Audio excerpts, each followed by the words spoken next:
ایسا بڑا رکاوٹ والا مسئلہ ہے کہ آپ چند قدم نہیں چل سکتے۔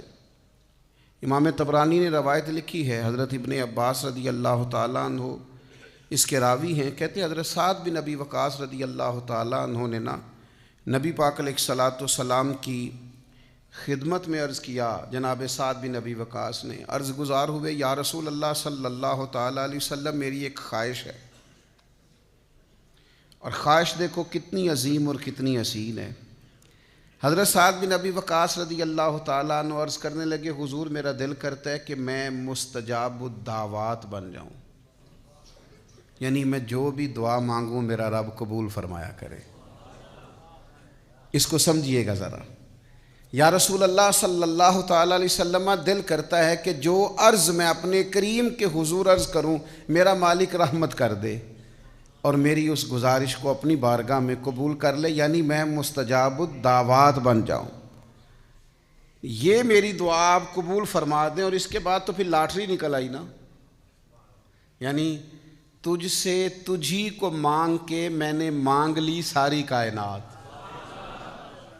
یا رسول اللہ صلی اللہ تعالیٰ علیہ وسلم، ایک نسخہ چاہتا ہوں کہ میں مستجاب الدعوات بن جاؤں، میری دعائیں قبول ہوں۔ تو جب آپ یہ بن گئے تو پھر آپ جو مانگیں گے پھر تو آپ کے لیے دروازہ کرم کھل گیا۔ تو حضور کچھ بتائیں کہ میں ایسا کیا کروں کہ مستجاب الدعوات بنوں۔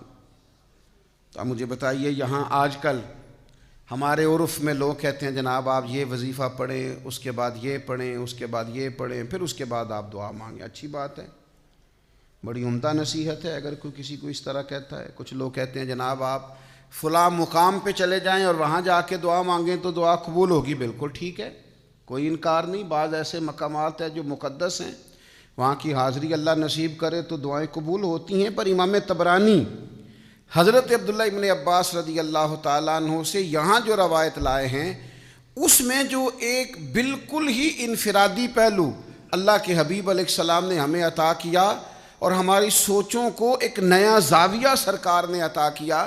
جناب سعد عرض گزار ہیں، حضور میں چاہتا ہوں میری جھولی اپنے رب کریم کے حضور جب بھی پھیلے مجھے گویا بھری ہوئی ملے، رحمت عطا ہو، کرم نصیب ہو۔ تو حضور نے وظیفہ بھی کوئی نہیں بتایا، چلہ بھی کوئی نہیں بتایا۔ اللہ کے حبیب فرمانے لگے آپ اپنے رزق کو پاک کر لیں، جو دعا مانگیں گے رب قبول فرمائے گا۔ بس آپ کھانے میں پاکیزگی کا خیال کریں، رزق میں آپ طہارت کے قائل ہو جائیں۔ آپ جب بھی کھانا کھائیں تو دیکھ لیں اس میں کوئی آمیزش نہ ہو لقمہ حرام کی، تو آپ جب بھی دعا مانگیں گے اللہ قبول فرما لے گا۔ تو میرے عزیز، یہ جو طہارت ہے نا، رزق کی طہارت، یہ بڑا بنیادی مسئلہ ہے۔ میں آپ کی خدمت میں عرض کروں، جتنا مال ہم اکٹھا کرتے ہیں سارا کھا نہیں سکتے، نہیں کھایا جاتا۔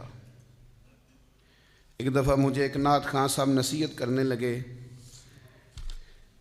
کہ جناب وہ کئی دفعہ یوں بھی ہوتا ہے نا کہ سورج کو لگے دھبا قدرت کے کرشمے ہیں اور بت ہم کو کہیں کافر، چلو اللہ کی مرضی ہے۔ وہ مجھے ایک دفعہ کہنے لگے آپ نے ہر شے بڑی سستی کر دی ہے، بغیر کسی مطالبے کے چلے جاتے ہیں آپ، تو اس سے وقار نہیں رہتا۔